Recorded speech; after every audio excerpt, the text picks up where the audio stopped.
Andrew, Hisao Tanaka, the chief executive of Toshiba in Japan, has resigned after the revelations about a $1.2 billion accounting scandal today.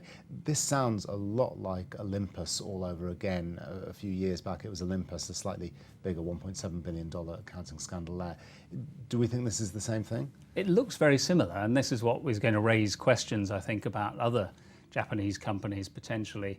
I mean, you've got several generations of chief executives and senior executives involved apparently in covering up. You have yes men on the board ringing the wagons to prevent any investigation, aggressive targets. These are all things that were evident at Olympus 4 years ago. I mean, the other question it raises, of course, is why has nothing changed since? It does indeed, and one of the most shocking things about this, I think, is that it seems to have been so ingrained in what was happening there. Several chief executives have known about this. There was an accounting scandal a few years ago involving one of Toshiba's subsidiaries. Apparently lessons not learned, and it continued after that, and there's going to have to be accounting restatements, I imagine.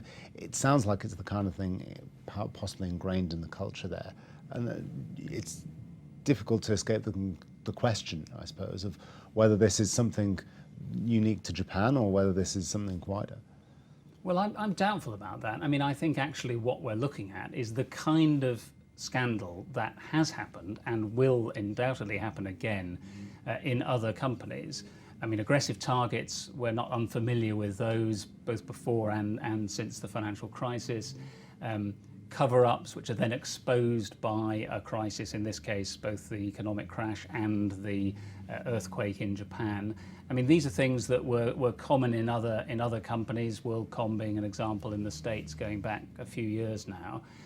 What I wonder about is whether actually what we're looking at is essentially a version of corporate governance that has reformed for the most part in other countries and just hasn't yet caught up in Japan. I mean, we were told in 2011 that the Olympus scandal would bring corporate reforms. So my question would be, why hasn't that happened? I'm not sure it's a cultural thing. It's a good question why that hasn't happened. And we've heard a lot from Japan recently about improving corporate governance, a bigger commitment to shareholder value, a bigger commitment to share buybacks and dividends, and certainly moves along that way. And this would seem to be a sort of block or a sign that maybe things aren't moving quite that fast. I guess what's particularly interesting about this, as in the Olympus case, was that this was a whistleblower that brought this to the attention of the authorities. It wasn't a question that internally they decided to come clean about that. It took a whistleblower, which is never a great sign. Yeah, and that's got to raise questions about controls. I think one of the things that seems to have come out is that the internal auditors didn't make any fuss about it. Now, internal audit is always a difficult position, but in the case of Toshiba, they were answering direct to the current or former CFOs. So there was clearly a bit of embedded consensus, even within the department, that ought to have been spotting some of the warning signs earlier and alerting, ideally, the audit committee, an independent director or others who are outside the executive structure to the problems. Well, one interesting thought that occurs to me about this is where all this goes next. The chief executive of Toshiba has resigned, the chairman's taking over as an interim measure, and you might hope that this would lead to big changes, a new chief executive, maybe even a corporate shake-up. Toshiba has a wide variety of operations, from building laptops to building nuclear reactors, and I guess there might be some hopes that there might be some sort of breakup or at least more of a specialisation. But again, you look back to the Olympus example and there's been very little change there in terms of the corporate structure since the accounting scandal. Yeah, it's interesting given the number of people who resign in this. I mean, there were lots of people making a 15-second bow of contrition.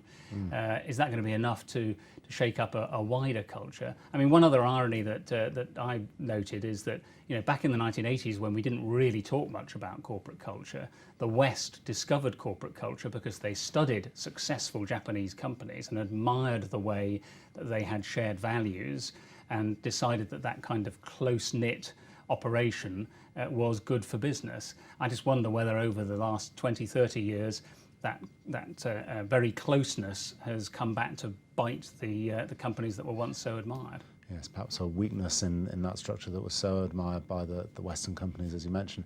Andrew, thanks very much.